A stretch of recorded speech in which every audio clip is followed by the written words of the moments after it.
Moving on to our static optics. Our instrument is 30 centimeters long, 24 centimeters wide. It's got a sensing probe, it's got an armored shell. And we thought to ourselves, what else has a sensing probe and an armored shell and is about that size? It's an armadillo. And it's important in the world of infrared technology to have a pun on IR. So our product is called the IRmadillo. I was thinking at some point of trying to bolt a couple of ears on the front of it, but was told that was possibly going a step too far. How did we get from Mars to an industrial process analytical technology piece of work? We started in 2009, so we've been going for just over 10 years. And when we started, we called it the micro FTS, was the original inspiration, and it cost £5,000 for a proof of concept. That's how much it cost us to get this first proof of concept going from effectively mirrors they could find in the lab and bolting it together. And an intern at the government lab tried to explore the commercial potential. At that point, we went from 5,000 to 600,000 to secure funding to actually turn this into a product. There were 2 staff. They had a signal to noise ratio of 5 units. And it was stable for about 30 seconds before it fell over. But at that point, in 2013, Keit was founded. The idea was that, this is something that might actually work. And we decided to look at gas emissions. We then realized that was going to not work very well. So in 2015, we decided to shift our focus towards mid-infrared process control of liquids and slurries, and we haven't looked back since then. That has been our pure focus. We got £1.4 million worth of funding, and we increased our staff to 7, and we managed to expand our SNR from 5 to 150.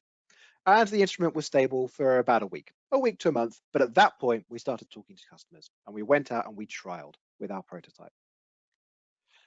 And then we created an actual product, the IRmadillo 25. The 25 means that the probe is 25 millimeters in diameter, or 1 metric inch, as I tend to call it. By that point, we'd consumed £5 million, but we had an IP65 rated instrument with ATEX certification. That's similar to Class 1 Div 2 that you may have come across in your industries. We do actually now have Class 1 Div 2 rating for our instrument as well. It's got ISO certification. We had 12 staff and an SNR of 1,200, and it was stable for a year. But you couldn't CIP it. If you tried to put any caustic past the probe, it would dissolve. So we created the IRmadillo Diamond, and that's where we are now. We've now consumed £2.5 million worth of funding. We've secured an additional £2.5 million worth of funding. We have 14 staff. The SNR is the same, the stability is the same, but you can now put the probe in pretty much anything. So how does it work? This is the clever arrangement of mirrors I alluded to earlier.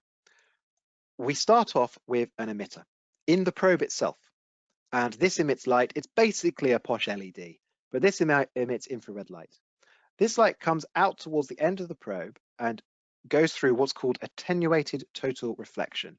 This is the ATR I mentioned earlier. A little bit of the light, only a tiny bit, extends beyond the end of the probe and into the sample. It's about 2 microns worth of light, and it interacts with the sample and then ends up back in the probe again. And then we shoot this down towards this point here called a beam splitter. Now, if you've ever put your head against the window of a train or a car and you've seen your own reflection whilst looking outside at the same time, that's a beam splitter. I do apologize, my home phone's ringing. It will stop in a second. That's a beam splitter. So half the light is reflected around this track here. So this yellow light of track goes anti-clockwise round the process and goes up onto this detector here. The rest of the light goes through and goes clockwise round this arrangement of mirrors and hits the detector here. These 2 beams of light are slightly offset, and that creates an interference pattern. That interference pattern can undergo what's called a Fourier transform, and that's the FT in FTIR to create a spectrum.